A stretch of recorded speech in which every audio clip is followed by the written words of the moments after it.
الحمد للہ رب العالمین والعاقبۃ للمتقین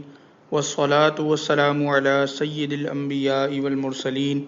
اما بعد فاعوذ باللہ من الشیطان الرجیم بسم اللہ الرحمن الرحیم الصلاة والسلام علیک یا رسول اللہ وعلی آلک واصحابک یا حبیب اللہ۔ السلام علیکم ورحمۃ اللہ وبرکاتہ۔ نبی کریم صلی اللہ تعالی علیہ وآلہ وسلم نے اپنے امتیوں کو کبھی جنت کی بشارت سنا کر اور کبھی جہنم کے عذاب بتا کر آخرت کی تیاری اور نیک اعمال کی ترغیب ارشاد فرمائی تاکہ لوگ جنت کی نعمتوں کو پانے اور جہنم کے عذاب سے بچنے کے لیے نیکیاں کریں اور آخرت کے لیے تیاری کریں۔ مختلف احادیث مبارکہ میں ایسے نیک اعمال بیان ہوئے ہیں کہ جن پر عمل کرنے سے جنت واجب ہونے کی بشارتیں موجود ہیں۔ نبی کریم صلی اللہ تعالی علیہ وآلہ وسلم کا فرمان ہے، جو یہ کہے رضیت باللہ ربا وبالاسلام دینا وبمحمد صلی اللہ علیہ وسلم رسولا، یعنی میں اللہ تعالیٰ کے رب ہونے، اسلام کے دین ہونے اور محمد صلی اللہ علیہ وسلم کے رسول ہونے پر راضی ہوں۔ فرمایا اس کے لیے جنت واجب ہو گئی۔ اس حدیث کی شرح میں علماء فرماتے ہیں، اللہ تعالیٰ سے راضی ہونے کے معنی یہ ہیں کہ بندہ راضی بقضا رہے، نعمتوں میں رب کا شکر ادا کرے، مصیبتوں میں صبر کرے۔ اسی طرح اسلام کے دین ہونے پر راضی ہونا، اس کے معنی یہ ہیں کہ اسلامی احکام پر راضی دل کے ساتھ انہیں پسند کریں، خواہ وہ سمجھ میں آئیں یا نہ آئیں، اور نبی کریم صلی اللہ علیہ وسلم کے نبی ہونے پر راضی ہونا،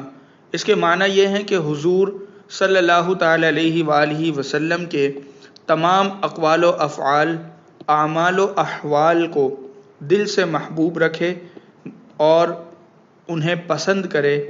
شریعت و طریقت، حقیقت و معرفت کو دل سے پسند کرے۔ ایسے شخص کے لیے دنیا ہی میں جنت واجب ہو چکی ہے۔ جب وہ جیے گا تو جنتی ہو کر جیے گا، اور اگر مرے گا تو جنتی ہو کر اٹھے گا اور اس کا شمار جنتیوں میں ہوگا۔ اسی طرح ایک روایت حضرت سیدنا حنظلہ رضی اللہ تعالی عنہ سے ہے، فرماتے ہیں میں نے نبی کریم صلی اللہ علیہ وسلم کو فرماتے سنا کہ جو پابندی سے پانچوں نمازیں ادا کرے اور ان کے رکوع و سجود، وضو اور اوقات کا لحاظ رکھے اور یہ یقین کرے کہ یہ اللہ تعالیٰ کی طرف سے حق ہے، وہ جنت میں داخل ہوگا، یا یہ فرمایا کہ اس کے لیے جنت واجب ہو جائے گی۔ نبی کریم صلی اللہ علیہ وآلہ وسلم نے ایک مرتبہ یہ بھی ایک موقع پر ارشاد فرمایا کہ جس کی 3 بیٹیاں ہوں وہ ان کا خیال رکھے، ان کو اچھی رہائش دے، ان کی کفالت کرے تو اس کے لیے جنت واجب ہو جاتی ہے۔ عرض کی گئی کہ اگر 2 بیٹیاں ہوں تو فرمایا کہ 2 ہوں تب بھی۔ پھر عرض کی گئی کہ اگر 1 بیٹی ہو تو فرمایا اگر 1 ہو تو اس کے لیے بھی یہی اجر ہے۔ ایک موقع پر نبی کریم صلی اللہ علیہ وآلہ وسلم نے بچوں کے فوت ہونے پر صبر کرنا، اس حوالے سے اجر ارشاد فرمایا کہ جو شخص اپنے 3 بچوں کو کھو بیٹھے، یعنی جس کے 3 بچے مر جائیں، پھر وہ اللہ کی راہ میں ان پر اجر و ثواب کی امید رکھے تو اس کے لیے جنت واجب ہو جاتی ہے۔ اللہ کریم ہماری مغفرت فرمائے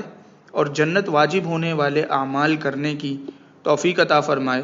آمین بجاہ النبی الامین، وآخر دعوانا ان الحمد للہ رب العالمین۔